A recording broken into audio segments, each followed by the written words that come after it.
Hello everybody and welcome to Riverside Crafts. I'm Ray, and this afternoon we're going to be looking at doing these two images from using the stamp is by Woodware. It's one designed by Francois Reed.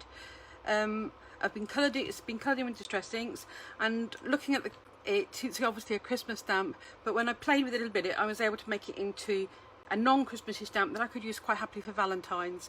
So I'm going to show you how I stamped it and what I did to go from having my holly to not having any. Okay, so I'll just put those to one side for a minute. Right, here's what it stamps out like when you just stamp it as normal. Now I use my stamping platform to stamp everything because if I just miss a bit of ink I can just go back over it, which makes my life easy. So what I've done is I've looked at where this is where it was when I originally stamped. Okay, so what I did was I looked at where it was, I put some ink where I didn't want it to be, and I stamped it into position. So I've got a scrap up card that I had with everything on it. This is the area I don't want covering, so I've covered that with a post-it so that you can see there that's where I don't want any of my stamp to be. So I'm just going to ink it up. Call it masking it out. Now sometimes you would do it and you would actually cut all the shape out and put it on, which is perfectly fine, but for this I just want to blot out a whole corner, so it seemed a little bit daft to be doing a lot of fiddling around. So put it into place. Okay, now you can see that I've missed some here when I've been stamping, so I'm just going to put a bit more ink on. It's drying very quickly today with all this nice sunshine, and I hope you've all been enjoying it and that you've remembered to come in and have a look-see to see what I did up to this afternoon. Now I'm using Riverside Claire because I'm going to be doing colouring with distress inks, which are watercolour. Riverside is Claire is a pigment ink which is oil-based, therefore it won't run when I use a water-based product on it. Right, as you can see now I've got none of the bits on this edge are there, but I'm missing some bits. As you can see, my branch doesn't go where it needs to be.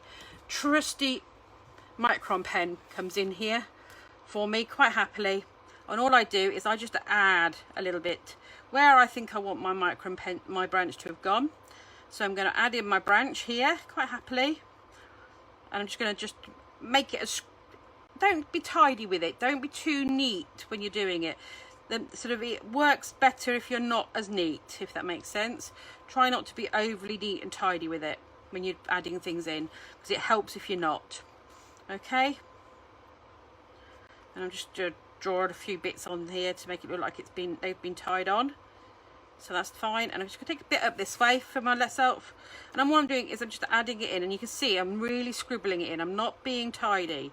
Okay, if I try and do a nice straight line, it looks like a straight line, and I don't really want that to have that effect when it's done. I want it to sort of fill in and not be as obvious that I've drawn it. So just scrabble it out a bit. Okay, and now it's no longer Christmassy. He makes quite a nice little Valentine's stamp there. A micron pen is brilliant as well for any bits that you have missed off, because it's like a stamp corrector. So if you've got a bit missing on a stamp because you broke it, don't panic that you can't use the stamp again. Stamp it out and then fill it in a bit with your micron pen. So your micron pens are your friends. Right, so let's get on and paint, shall we? Now today, because it's so hot, everything's sort of drying a bit quick, and it's also smudging a bit if I'm not careful. So I'm just going to dry the pigment ink off and make sure that it is definitely dried off. So I don't want it to go all smudgy. And pigment inks are slower drying because they're oil based. They're also really good for when you want to do heat embossing, because they're a slower drying ink. Okay, but knowing my look today, I would smudge everything in sight. So right, here we go. One small paintbrush, a little bit of water. Okay, this is a blending mat. It's what I tend to use an awful lot as my palette for using with distress inks. I find it works really well. absorbs the inks, they don't run everywhere, you don't end up with them all mixing together, and it cleans nicely, so they're very useful. I have 3 or 4 of them, and I use them. They come in all sorts of sizes, so you can get them in big ones and little ones. And look, look, here we go. This is the last time I used my big one, and as you can tell, I haven't cleaned it yet. That's because even though these are dry, I can still use them, so they're not unusable. So next time I want to do a bit of painting, I can grab that out and do what I want with it. So don't get all worried about them being perfectly pristine. It doesn't really, it's not too much to worry about. Right, colours today. Vintage Photo, which is a nice mid-brown. Okay. Walnut Stain, which is a darker brown. I've got Candied Apple here, which is a light bright red, or you could use Festive Berries, depending on which ones you've got. And then this one is Aged Mahogany, which is a real deep dark red colour, and a little bit of green, which is peel paint. Right, I also have a tissue when I'm doing this, and I tend to put, if you noticed, I've put my paints next to where I've put them on the palette. And this is something I did when I first started out, so that I didn't end up couldn't remember which paint was which. So this helped me to learn my colours for my inks. So it's a good little tip just to help you. The other thing that's really useful when you're doing watercolour painting is to use a tissue, because you don't want your brush really wet, because it will dilute the colour an awful lot, and that's not what you really want. Also, the cardstock I'm using is Crafters Companion watercolour cardstock. For the type of painting I'm doing today, this is perfectly adequate. I am not doing lots of detailed blending work with what I'm doing. It's just nice and quick, just a quick colour, because it's for Christmas. You know, you've got quite a few to make. You don't want to be making lots and lots and spending hours on each one. So, you know, you do need to, and this is more of a quick wash that I tend to do for these. I'm just going to dry that off a bit more, because I've got my, and I put a little bit more darker of colour on one side here, just to give it a bit of shade. So one side of my holly is going to be slightly darker than the other, and that helps me to give me a bit of shade. And that's the holly done. Okay, so I just lift it up so you can see it better to the camera. Can you see how one side is lighter? And that's what I'm going to do for that. I'm not going to do anything else, okay? So I'm going to do my browns next, which is going to be my robin. And the reason is I tend to leave red till the last, because red is quite a heavy stain, and if you happen to go over with it into an area where you want to put another colour, you can't really get rid of the red. So I tend to do that last. And I also tend to do light first, dark after as well, because it's easier to add a little bit of dark in than it is to take lots of dark away and trying to make it all light, and I can't do that very easily. So I'm just doing a little bit here, and I'm going to add a bit where there's some shaded areas. I'm just going to add a bit of the darker colour in, just to give my little robin a little bit of shape here, so he looks like he's got a bit of shape to him. Okay, I'm going to put a little bit on his wing here, just to give him a bit more of a little bit of shape. A little bit on his tail, probably. Let's have a look. Here we go. We're doing quite well now. Look at that. Nice and easy. Not too much. Wash my brush off. I'm going to go back in with my palest one again, but this time I'm just going to put a little bit more on, because it will still darken down as well, as the more layers you put on, and that, so that will help you to sort of create a darker feel for where you've already had light on what you were doing. So it gives you a sense of using more different colour shades than you are. And that. Okay. I'm just going to put a little tiny bit of the lighter brown on his beak, but not a lot. And just more of like a wash. So it's only just done. Right. I'm going to start off with my reds. I'm going to do my berries first. And I'm going to go in with my bright red to start with. So I'm going to do my berries. So I'm just going to give them a bit of colour. Okay.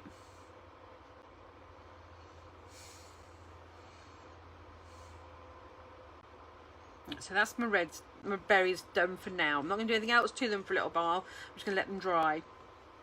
Now I'm going to do my hearts. Now when I did my hearts on the original, if you look, it looks like there's multiple shades of reds. Well, actually there aren't. That's just a lighter wash, a heavier wash. So there's still only the two colours of shades actually on there, but it's how much pigment I've put into those areas. So it's about giving it a lighter and darker shade. So I'm going to do this one first. Okay. I'm going to do one of the big ones, and this one will be one of the lighter ones, because you can see how because it's my big brush was slightly wetter, so I've picked up less pigment, and it's just sort of blending it down nicely. Okay, so put another one up.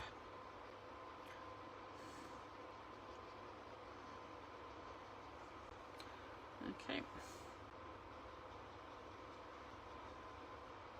I'm just going to this one, and I think we'll have another paler one here.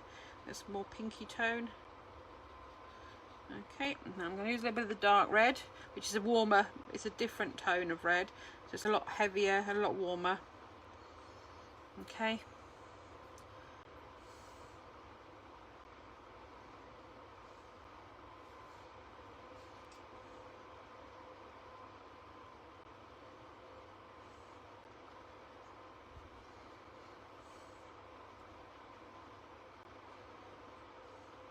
Okay, that's quite nice. Just going to do a light wash with one of this colour a bit more, so it's not as heavy.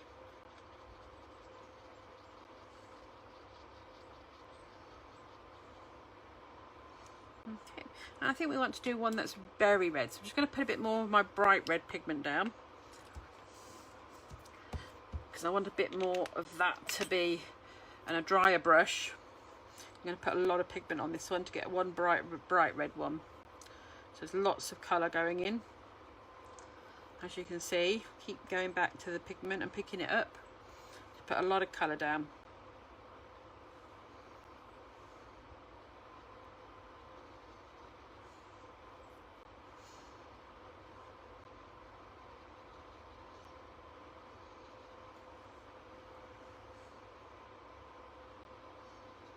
Okay.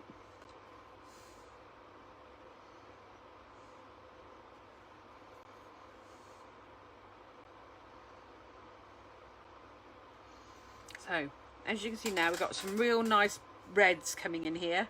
We've got sort of the paler shades, a real deep shade, and then the darker one. Okay, and I'm just going to put a little bit of this dark one on this edge here to give me a little bit of shadow on my big red one here.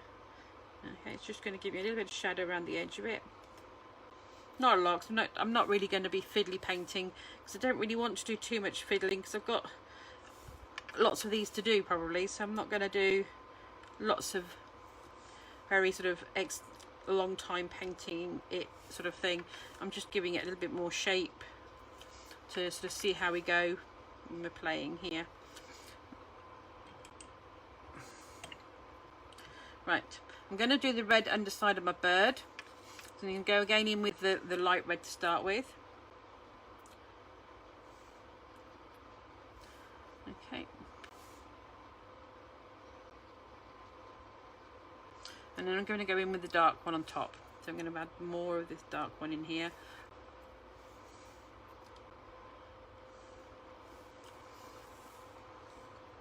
And by adding the dark one on top of the paler red, it gives me a different tone as well to if I just used it on its own. It helps to just give it a slightly different feel.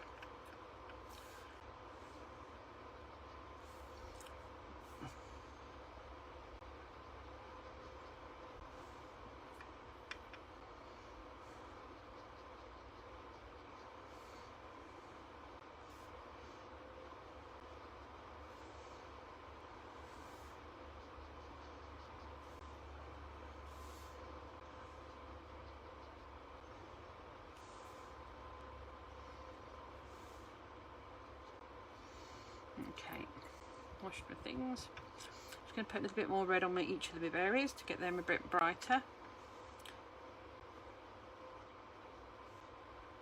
Okay. So I'm just gonna, if you notice, I've got quite a lot of the brown here, and it just needs a little bit blending. So I'm just going to put add a little bit more of the brown, and just to take away some of my heavier brush marks and just take them down a little bit. Not a lot, just because I've got quite a few brush marks on it, but that's my personal take. I'm just going to put a little bit more darker in here. Now it'll bleed a little bit more now because I've just washed that, so it's got a lot of chance for it to bleed out, which is fine because I want the colours to sort of move in a little bit more to each other. Okay, so this is how I did this one. Okay, now the only thing different I've done is, if you might notice, my berries are a little bit frosty on here. When the berries have got a little bit of the Cosmic Twinkles on them, the polar white ones, which I found brilliant because actually the glitter will take up the colour that's underneath. So whatever it is you put on it when you do it, because the glitter is clear, so it gives a sort of frosted effect, which is really nice. And I have to say I quite like this one. I've been using it a lot. So that's how I've done my berries and bits on this one. So that's him done and painted. So now we'll just paint the other one quickly without my leaves on. And as you can see now, he hasn't got any leaves at all. But I want to make it more sort of spring-like. I can put my own leaves on, and rather than putting holly leaves on, I can just put normal leaves on. So I just put a normal leaf on. And I'm just going to do a little bit of a there, and we'll have one come up here. There we go. Alright, so I've not done a lot. And I'm not trying to make it look too neat and tidy. Okay, and I go another one here.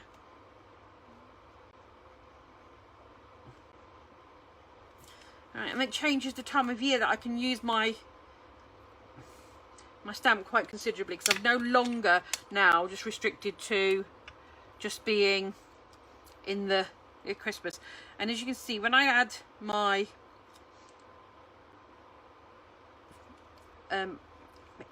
distress inks again, the pigment pen, the micron pen, hasn't moved. The ink doesn't go anywhere. You're not looking at it going and blending off and causing you a problem. So it will stay where you've put it, which is quite easy, which is nice, if that makes it sort of takes away the worry. Okay, and we can colour in all of our hearts in the same way again, so we can give them all a nice light wash.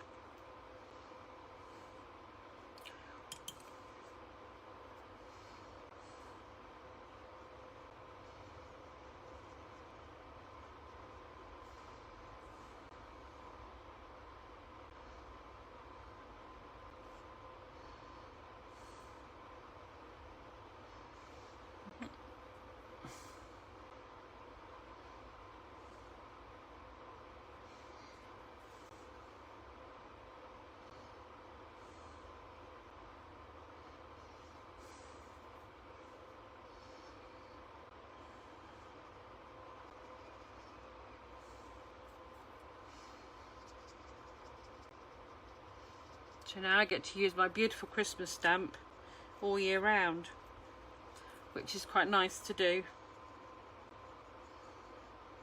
A little bit more bright red because I've used quite a bit up. Just put a bit more red in to make some of these a bit brighter.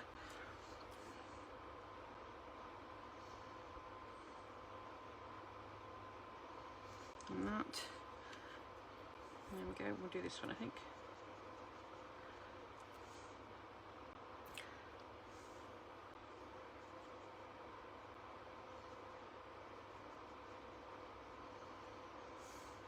Now the ink works really well on this Crafter's Companion watercolour card, and it is actually quite white as well, the card, because a lot of watercolour card can have a creamy tint to it. So the fact that this is quite nice and white is very good, and forgiving as well, because it looks better when you're matting and layering it up onto a white cardstock, because the other can be quite off-white creamy, which sort of limits you to what you're putting on as your backgrounds, and it can suddenly make the cards look dirty.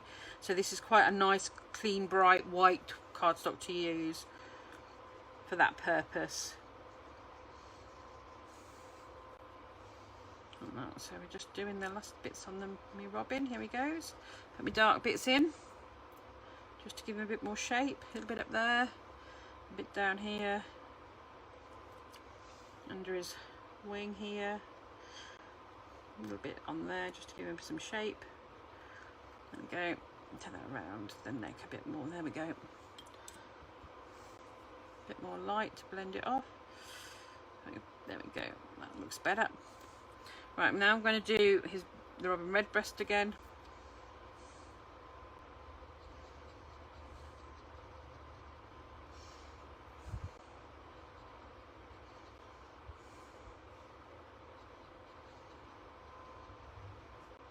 And I'm just putting a little bit of the darker colours in, just to give him a bit more of a shade.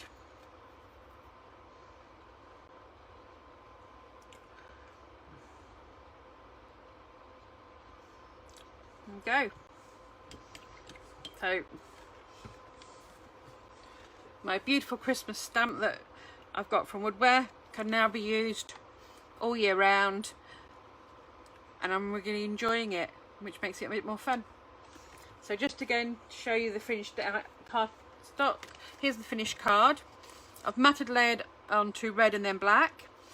The Merry Christmases is the Riverside Crafts die. And it cuts beautifully, I have to say, it cuts really nicely. The little snowflake is Riverside Crafts and beads, so it's in there. And then the little tiny black pearls, just to finish that one off. So that's that one. And then on this one, excuse my thumbprint, because I've got a nice big thumbprint on it. All I've done again is matte and layered it onto black and red card and put my black pearls on. Sometimes simple is easy, and it makes life easier for when we're doing Christmas cards and bits. But to be able to use your stamp all year round, and to be able to take it from something you can only get out once or twice to something you can use a lot, gives you a lot more fun. So I hope you've liked this today, and that you've really enjoyed doing and looking at what we're going to be doing. Now next week we are going to be doing some paper piecing, using another of Riverside Crafts stamps that they've got in, and it's a Woodware one by Francois Reed, and I'm going to be showing you how to do some paper piecing and how I made this card. So please join me then next week, same time, 3:30 on Friday afternoon. If you haven't been able to watch straight away, don't forget you can watch us on playback in the videos at the top of here, or on the, I think it's a YouTube channel the shop's now got. So thanks for joining me, and I look forward to seeing you all again. Take care. Bye bye.